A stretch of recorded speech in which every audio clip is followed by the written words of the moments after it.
here's the fun part. Bye. Hi, it's my first time seeing the video, so people say first time, D, D, D,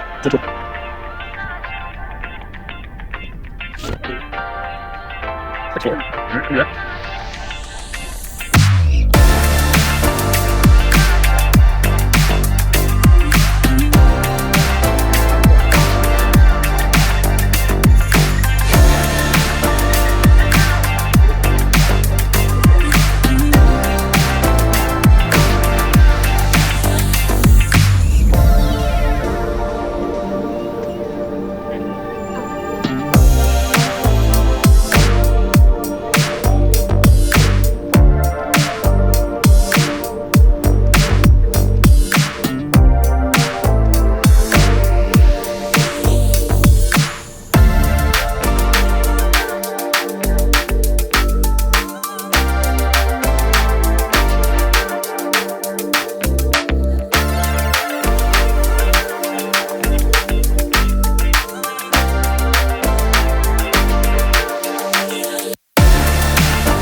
Hi, it's Andrew again, and today I'm going to be talking to you about a little gadget or a workaround that I'm using for the Ace Pro 2. I know this has been out a little while, and they do have currently a macro lens that they've announced, I should say. I don't see it anywhere except for the influencers that already have them. So I got tired of waiting and decided to use the workaround, which seems to be working great.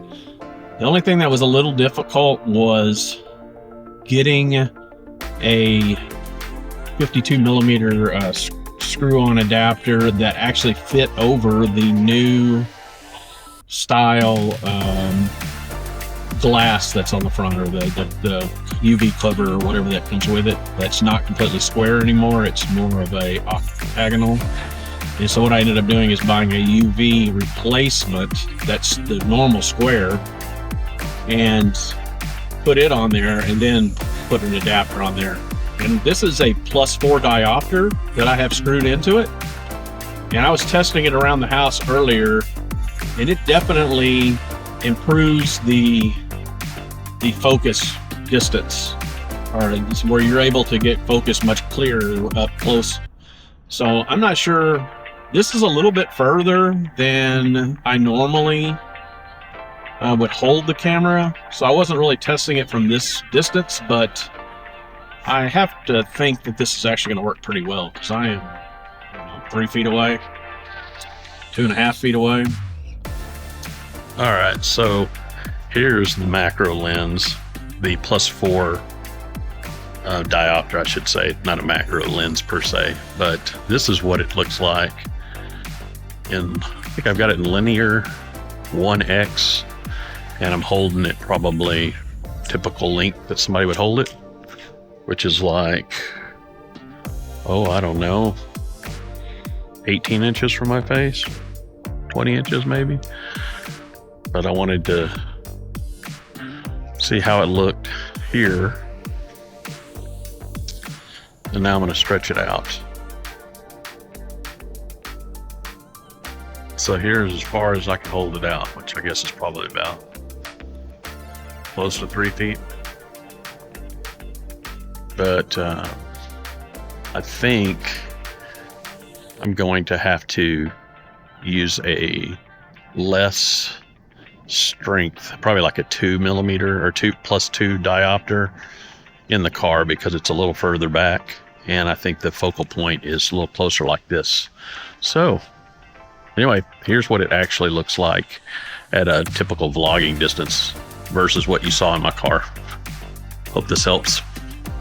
And anyway, I'm on my way to shoot or photograph the Dallas Mavericks Houston Rockets game tonight at the AAC here in Dallas. And it's been a while. I haven't had any assignments in quite some time. Well, I actually had 2 Cowboys assignments in November. Both of them, the Cowboys decided they didn't have enough press passes to have 2 of us there, so I got the short end of the straw both times. So this month I've got this basketball game, and then I've got the Cotton Bowl right at the end of the month. It's on New Year's Eve, so that'll be fun. So I haven't shot an NBA game this year, so this I don't believe, and so this will be interesting. Mavericks aren't doing all that well, but I don't think Houston is either, so this should be a fun game to shoot. I had considered buying a Canon R6 Mark III earlier this year, or earlier this month, and I was going to maybe use it for both of these gigs, but since my shooting has become less and less, I'm not shooting regularly like I used to shoot once or twice a week. Now I'm shooting once or twice a month, if that. I'm trying to hold off on any big purchases like that just to be sure. Then again, I might be a good tax write-off. I do need one of those probably this year. Anyway, I just wanted to test this out, see how this works. So it's dusk right now. It's like 5:30, and the sun is pretty much down, but it's still a little bit light. And I'm using the pure video mode, 2x, and the urban setting, filter setting on my Ace Pro 2. And so I just want to see how it worked out.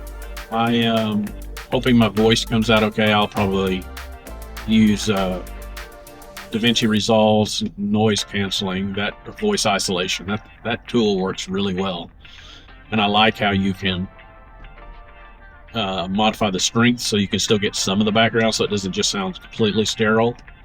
So I'm going to try that, because I do tend to like the audio that comes out of this camera straight at it. So I don't think I'll like it in the summer once the air conditioner's running, but we'll see. This seems to be okay, and the screen sure looks a lot better than it did the other night when I tried this, and it was completely dark outside. It was literally, I don't care what kind of camera you have, it was so dark that it just came out. I was this gray pixelated mess, so I decided not to even publish that. So this one, it's going to get dark on me quick. I'm actually going to be going east from where I'm at, so any of the ambient sunlight that's coming from this sunset is going to be behind me, so that's not going to help. Lots of traffic right now too. Perfect time to be driving into downtown Dallas. Anyway, I don't want to make this a super long video, so I'm going to go ahead and just say goodbye and see how this diopter worked. So that's the most important thing on this, is a test of the diopter at a 2x zoom and from a typical distance from my windshield. And if that works, this may just turn out to be a great thing. If it doesn't, then I'll probably just use it for standard vlogging whenever, or shooting. I definitely can use I got a filter set of different strength diopters, and I can use this for some macro shots when I'm shooting product photography or product videos and close-ups. That'll be kind of nice. I have one for my Osmo Pocket 3, but it's reported ahead. Hey, there's police. It's so strong. The one I got, I think it's a 10x or something like that, that the depth of field is really narrow. I can focus like I don't know, half an inch away, but literally if I move away from the object a quarter or half an inch, if I'm not like perfectly in that little zone, it doesn't work that well. So I mean, it's great if you want to just like do something without much movement, but what good is that on the Osmo? So this one kind of gives you the diopter, gives you kind of the effect of being able to choose your depth of field. This is the 4 plus 4 diopter, and it should, I think it definitely gives you a little background blur too, but I don't know. I haven't measured the depth of field. I don't think it's more than maybe 2 feet, if that, maybe a foot. So, you know, that's probably blurry. And then all the way back to here, and then I wonder how far behind me is clear before it starts fading or blurring. And then also, I do think I noticed some barrel distortion with it. And I kind of feel like the blur, it's still hard for me to tell, but I think the blur is more on the sides. Let's see, am I still clear? Am I clear over here? I don't know. I'll have to check when I get home. Plus we're shooting in pretty dark now. It's getting real dark actually. So thanks again. Hope this was of some value to somebody. Okay, so I'm done with the game. I got some footage on the court, just a small amount because I can't use it. It's all copywritten, so I can't really use it, but I shot a couple of stills with the Ace Pro 2 and some video, so I wanted to go ahead and wrap it up. I'm kind of tired, and we won, if you say we as in the Mavs, which is a very unique thing these days. So anyway, it was good talking to you. I'll see you soon. Bye.